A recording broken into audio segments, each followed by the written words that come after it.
Sa mga katik vloggers, mga subscribers, bago tsaka luma, mga supporters, mga dumaan, dumalaw at bumisita sa channel, lahat ng mga viewers, secret viewers at silent viewers, magandang araw.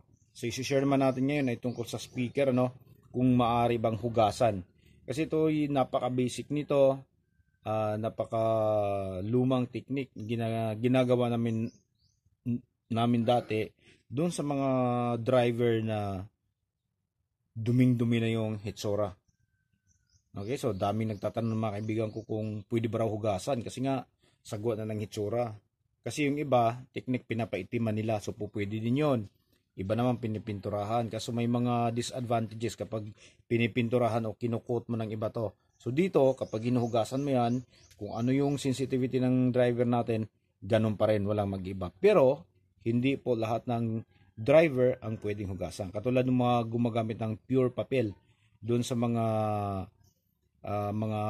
murang-murang lumang Bluetooth speaker na ang ginagamit noon. Naipapakita ko na yun sa inyo dati.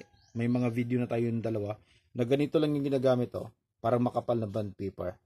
Okay? So kapag nabasa mo to, ito, basa na yan, Kapag binabrush natin yan, tingnan nyo ng maigi. Kapag binabrush natin yan, kinukuha natin yung mga nagdidikit-dikit, mapupunit siya, ayan, mapupunit. Kaya tingnan nyo ng maigi. Madalas yan sa mga mumurahing Bluetooth speaker. So, hindi mo pwedeng hugasan yan. Pwede mo siyang punasan ng hindi basang-basa. Kasi kapag nabasa yan, yung iba, parang parang madideform. Okay? Ito tingnan nyo, ito yung hindi pa natin nahugasan, ito yung tapos na. Tingnan nyo yung pinagkakaiba. Okay? So itong mga puti-puti na to, ayan, kahit kukuskusin mo yan, ayan, hindi nakukuha. Pero kapag basa, yung kamay mo, yan. Okay? Pag tuyo niyan, andyan na naman. Lulutang uli yan. Ito, tingnan nyo, ang dumi. Ngayon, ipapakita natin sa inyo kung paano. Okay? So, simple lang. Ang importante babantayan natin, huwag itong mabasa. Kasi kapag nabasa to dito at pumasok yung tubig doon sa gitna kung saan nakapwesto yung voice coil natin at katulad nito na walang butas, okay, walang butas sa likod, mahihirapan kang patuyuin. Mahirapan kang patuyuin kasi sarado din dito. So paano mo ngayon papatuyuin ng mabilis yan? Sarado din dito na yung manipis na hangin lang yung pwedeng pumasok. Yun yung iingatan natin. So ngayon, papakita natin kung paano natin huhugasan sa sabunan. Okay? Ayan, mahina lang yung tubig natin. Ganyan lang tayo.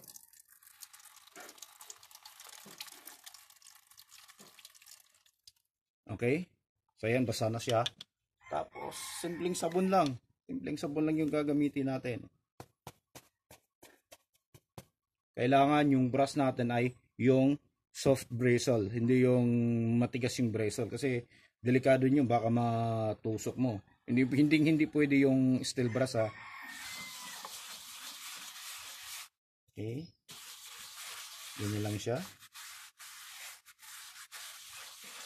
So wala tayong hindi na natin kailangan maglagay ng nung ibang chemical na panglinis. Tamang-tama na yung mga nasa sabon. Yung mga chemical na nakahalo dyan sa sabon na panglinis, o pwede na yan.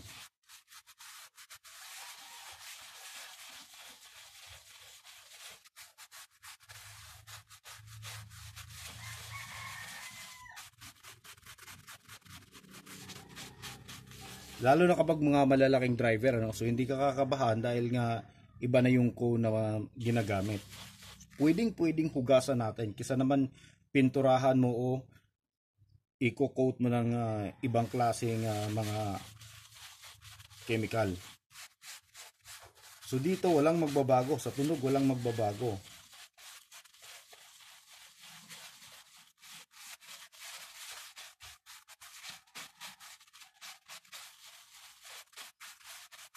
Kahit yung na yun, yung dumi na yun, kapag kahit na babrasan natin gamit yung toothbrush, hindi basta natatanggal yun kasi nakakapit na ng maigi. Tsaka parang mancha na rin siya.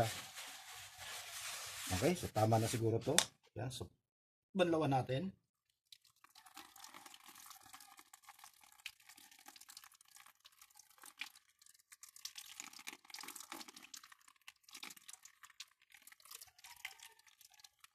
Okay? So, ganun lang. So, tingnan nyo naman, oh. So, walang pumapasok na tubig dyan sa loob. Okay? So, tuyong-tuyo yan dito lang. Ayan. Ganyan yung hitsura niya. Okay? So, pag tuyo niyan, kapag tumuyo na siya, magiging ganito na. Magiging ganito na yung kanyang hitsura. Magiging malinis na siya at babalik na siya sa kanyang dating kulay. Ayan.